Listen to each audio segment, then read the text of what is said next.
পৰমা গগৈৰ লগত কি ঘটিছিল? পৰমা গগৈক কিয় হত্যাৰ চেষ্টা কৰিছিল? পৰমাৰ গগৈ গাড়ীত কিয় পিছফালৰ পৰা খুন্দা মাৰিছিল? নমস্কাৰ বন্ধু বান্ধৱীসকল, কি খবৰ আপোনালোকৰ? ভালনে বাৰু? বৰ্তমান মোৰ ভাল বুলি ক'বলৈ আচলতে বেয়া লাগিছে। অসমৰ পৰিস্থিতি আপোনালোক সকলোৱে গম পায়। কাৰণ যোৱাকালি এটা দুৰ্ঘটনা হৈ গ'ল। আমাৰ বানপীড়িতসকলক যি ধৰণে সহায়ৰ হাত আগবঢ়াই আছিল, বহু কেইজন বুলি ক'লে ভুল হ'ব, অসমৰ বহুতো জনপ্ৰিয় ইউটিউবাৰসকল উঠি পৰি লাগি আছে। তাৰ ভিতৰে এজন হৈছে পৰমা গগৈ।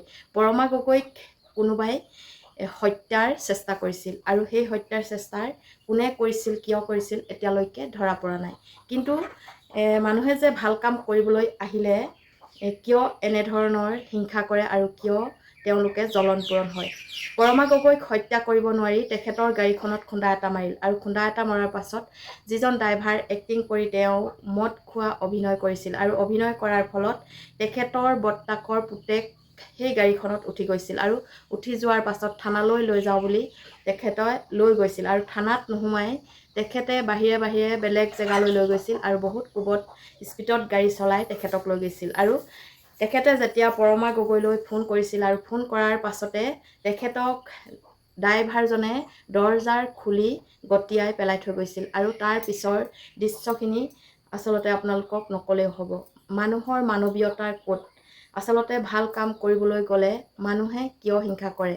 এতিয়া তেখেতৰ সুস্থ কামনা কৰক আপোনালোক সকলোৱে, কাৰণ তেখেতৰ মূৰ ফাটি গৈছে আৰু ICUত এতিয়াও বৰ্তমানো ভৰ্তি হৈ আছে। ভগৱানৰ ওচৰত এটাই প্ৰাৰ্থনা কৰক, তেখেতে কাৰো অন্যায় কৰা নাছিল। তেখেতলোকে সকলোৰে বানপীড়িতসকলক উঠি পৰি লাগি ঘৰ দুৱাৰ সাজি দিনে ৰাতিয়ে কষ্ট কৰি আছিল আৰু তেখেতৰ ওচৰত নিশ্চয় ভগৱান আছে। তেখেতৰ সুস্থ কামনা কৰিলোঁ। আপোনালোকেও মোৰ লগতে তেখেতৰ সুস্থ হোৱাটো কামনা কৰক, ভগৱানৰ ওচৰত প্ৰাৰ্থনা কৰক। তাকেই মই আপোনালোকৰ আগত এই ভিডিঅ'টো প্ৰস্তুত কৰিলোঁ।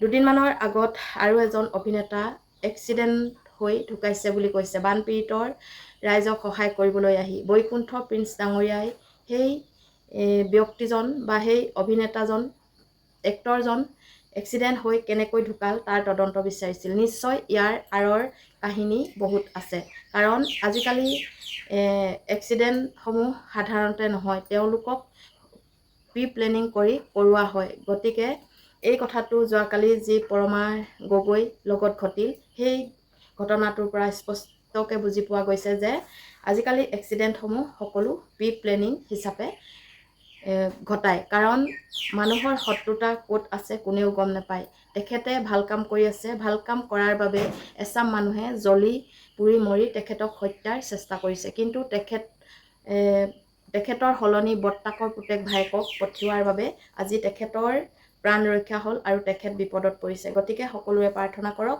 আৰু যিজন এক্টৰ বৈকুণ্ঠ প্ৰিন্স ডাঙৰীয়াই কৈছে যে তেখেত কেনেকৈ এক্সিডেণ্ট হ'ল, এক্সিডেণ্টটো তদন্ত লাগে। সঁচাকৈ এইসমূহ আমাক তদন্ত লাগে, কাৰণ এজন ভাল মানুহক আমাৰ এই পৃথিৱীৰ পৰা নাইকিয়া কৰা লোকসকলক আমি চিনাক্ত কৰিব বিচাৰোঁ। সেয়েহে আপোনালোকলৈ এই ভিডিঅ'টো মই এৰিলোঁ।